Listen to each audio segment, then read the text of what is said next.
Velkommen tilbage til Surgeon Simulator 2013. Som I husker sidste gang, der fik vi klaret Bobs hjerteproblemer. Han har overlevet operationen, det er vi jo alle sammen rigtig glade for. Til gengæld viser det sig, at han har problemer med nyrerne, begge to faktisk. Så han har indvilliget i at lægge sig under kniven igen, fordi at de skal altså udskiftes med nogle nye. Og der er vist bare det at sige, at vi skal komme i gang.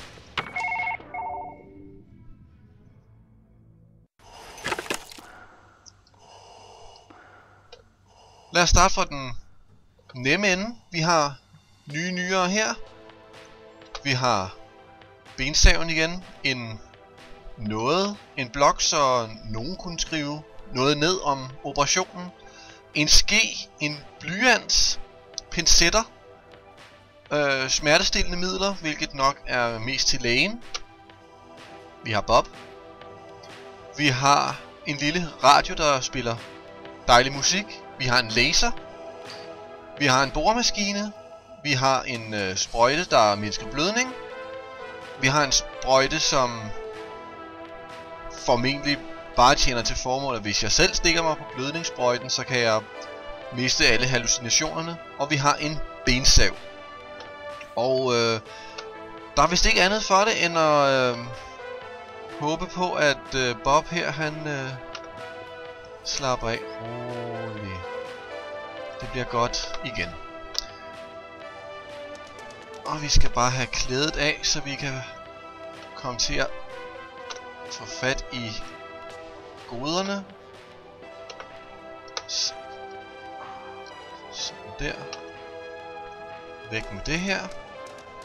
Ah! Væk. Væk.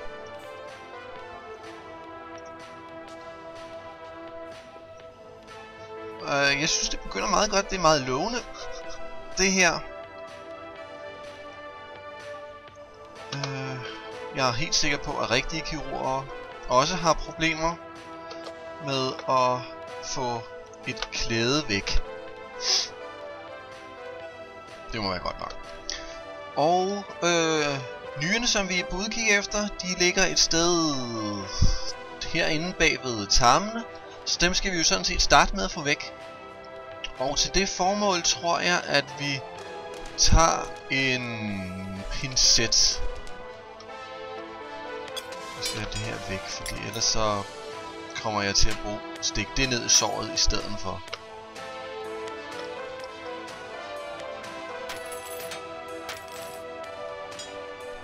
Og det går godt.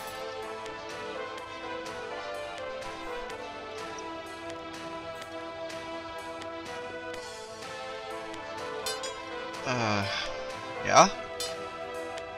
Godt. Lad os så se. Vi skal have skåret tarmene væk, og vi skal vist lægge et snit.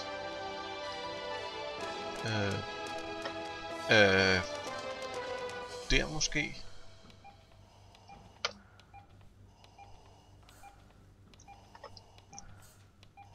Ja, det er jo ikke så nemt, som det muligvis ser ud. Hvilket jeg illustrerer meget godt ved at samle blokken op i stedet for. Den der flytter vi vist lige, så jeg ikke lige stikker mig på den i første omgang.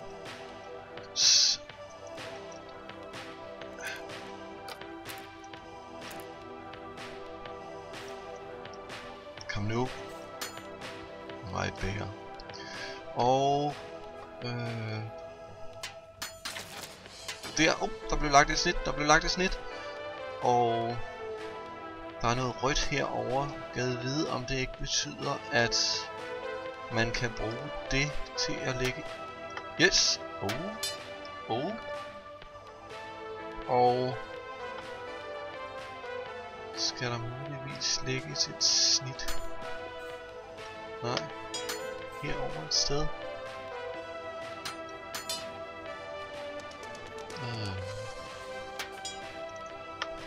Jeg tror, at der skulle lægges et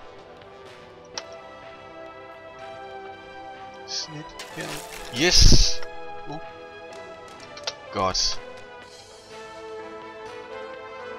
Og vi skal starte med at få tyktarmen her væk fra buhulen.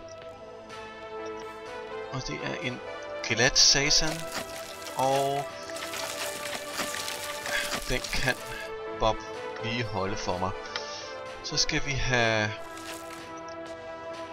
tyndtarmen væk. Og den skal vist, så vidt jeg ved, bare adskilles fra mavesækken.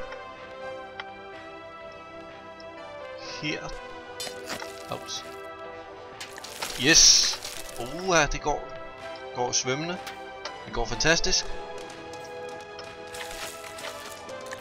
Pragtfuldt. Virkelig pragtfuldt.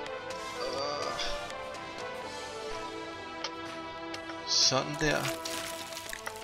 Og nu kan vi faktisk se de små fyre her. 2 nyrer. Det er fantastisk. Nu skal vi have mavesæk og lever væk også. Og så er der fri adgang til goderne. Og vi fortsætter med skalpel.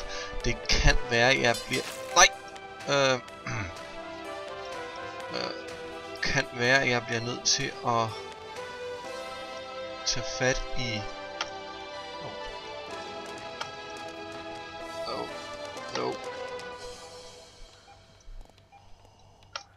Nå. Den tager vi senere. Det kan være, at jeg bliver nødt til at tage en hammer og lige fjerne de ribben der, fordi de kunne godt komme til at forstyrre lidt. Ups.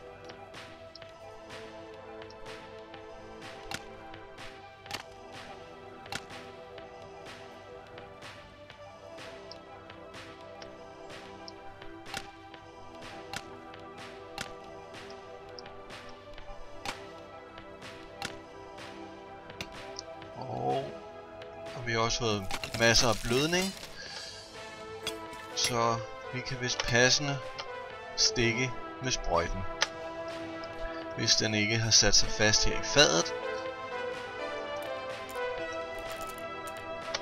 Og sådan der.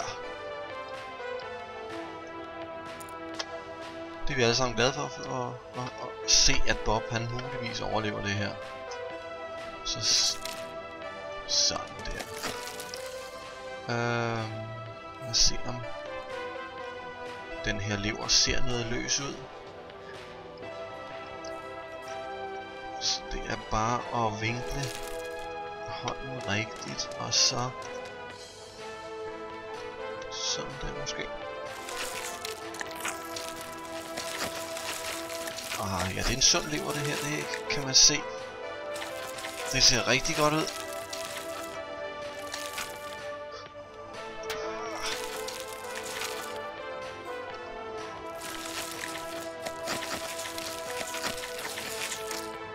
Kom så.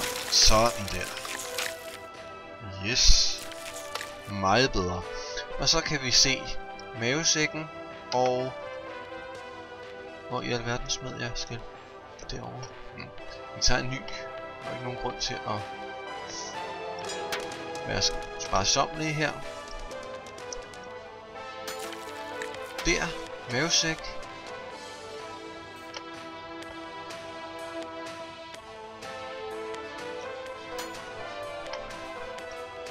Og sådan der. Klistret sag. Væk med dig. Og så er vi stort set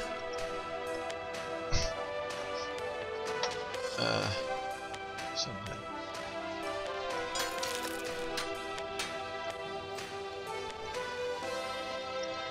Det er en rigtig god kirurg det her, som har problemer bare med at tage fat i en skalpel. Vi håber på færre problemer. Så skal vi have skåret de her, jeg vil gætte på hvad, urinledere måske. Yes, 1. Og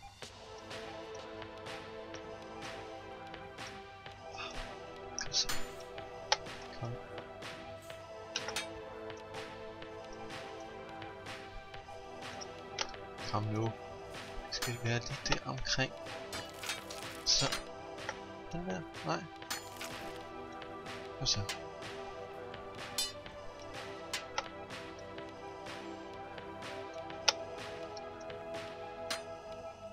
Sådan der. Phew. Og så er vi faktisk stort set parat. Jeg vil stoppe blødningen. Og så vil jeg påmontere de nye nyrer, når jeg har hentet de gamle ud. Sådan der. Det kommer jo til at være simpelthen muligvis den smukkeste operation, der nogensinde er lavet her. Væk med den gamle. Og skal vi have den næste ud her. Næste ud her. Kom nu.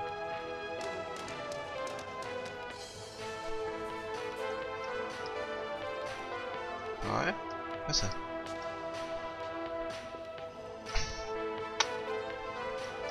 Nej, kom nu.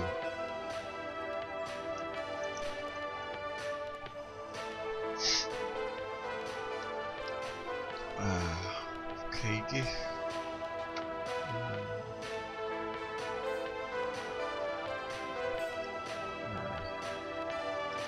Måske.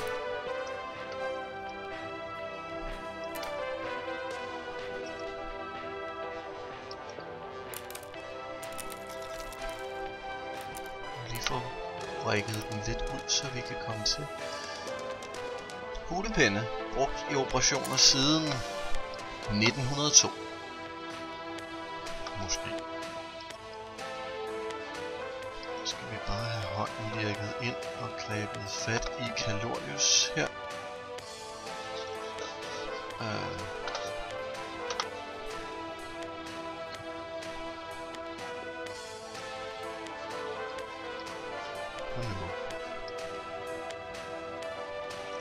Jeg har en vigtig operation bagefter, så jeg skal sådan set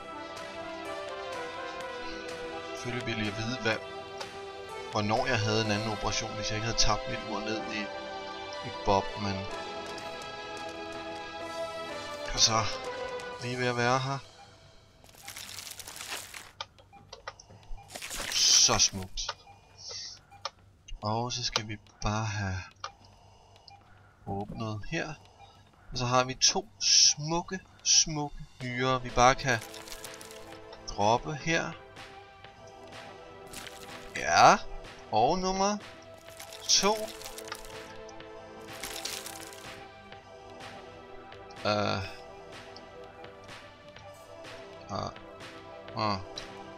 Skal jeg bytte om på?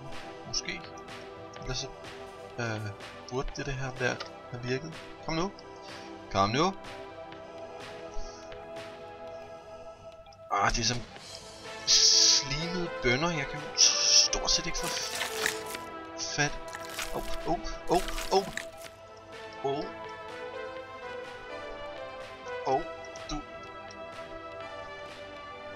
Du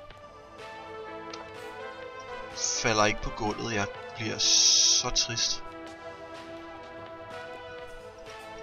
Jeg bliver så trist, hvis den her falder på gulvet. Nej. Nej.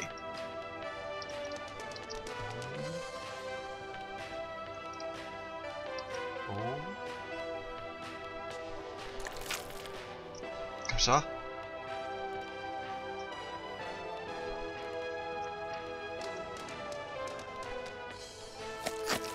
Gudskelov.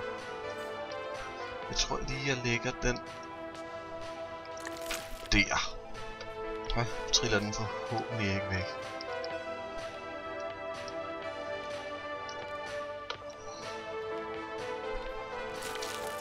Så lægger vi den på den anden side. Det kan være, det var det, der var problemet.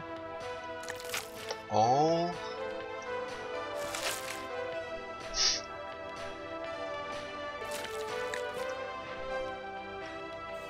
kom nu.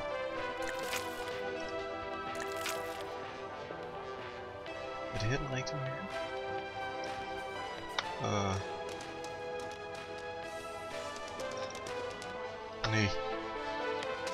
Hvor i alverden lagde jeg den? Er det her den rigtige nyre? Det håber jeg da.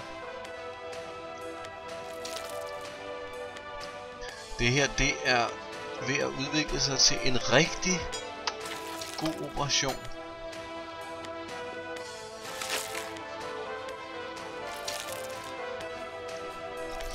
Nej, nej.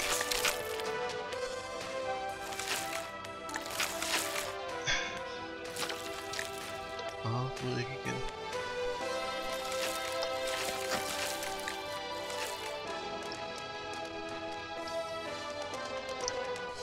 I det mindste brokker Bob så ikke. Altså, jeg synes, det er meget rart med en patient, som ikke klynker over sådan noget så ligegyldigt som lægesjusk og lignende problemer. Det synes jeg er meget sympatisk. Og hvis jeg bare havde nogen som helst anelse om, hvorfor den her operation ikke lykkedes.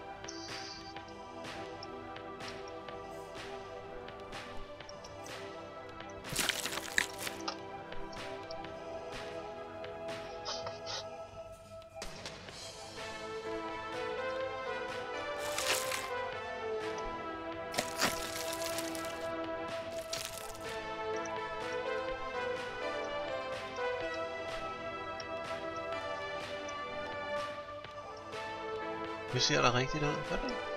Jeg synes, det ser rigtigt ud. Nu ved jeg selvfølgelig heller ikke noget om nyrer.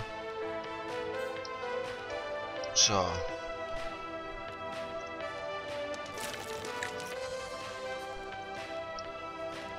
Kom nu.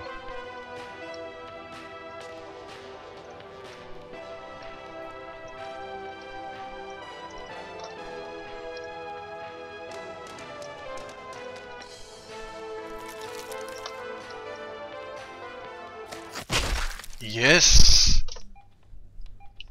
Det gik da forholdsvis godt. Jeg mener, Bob var formentlig ikke i livsfare på noget som helst tidspunkt. Og det synes jeg absolut ikke er noget, som man skal kimse af. Det synes jeg ikke. Og jeg synes jo ærligt talt, at vi er så godt i gang, så hvorfor i alverden tager vi ikke også en hjernetransplantation? Jeg mener, hvad kan gå galt?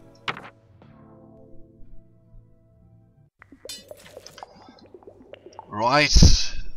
Altså se, vi har hjerne, vi har Bob, som af uvisse årsager endnu en gang har valgt at deltage i en operation med mig. Vi har en økse som et nyt materiale. Vi har en kuglepen og en hammer. Og jeg er ret sikker på, at sådan en hammer kunne være forholdsvis god til... Jeg tror, jeg vil prøve den her. Det er muligvis lige hvad vi har brug for.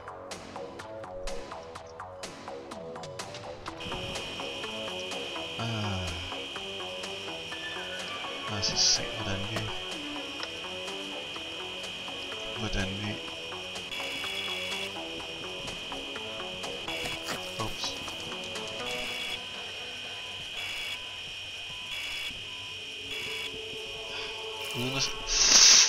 uden at save Bob direkte i hovedet.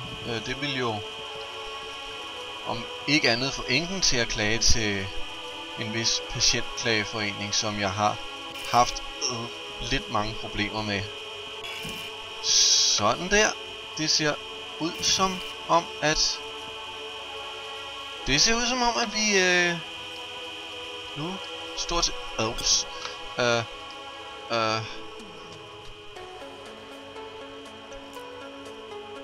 lige skal have sådan der. Det ser helt fint ud for mig. Jeg kan ikke se noget problem med en styrtblødning fra Bobs næse. Sådan der. Lad os så få ryddet lidt op her.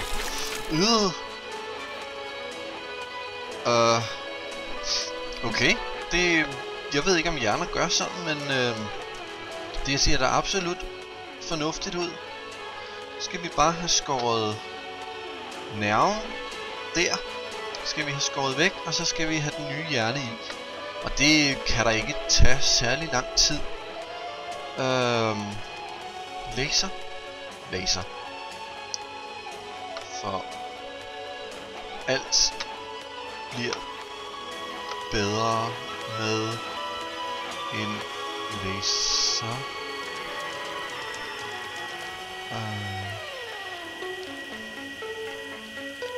Se.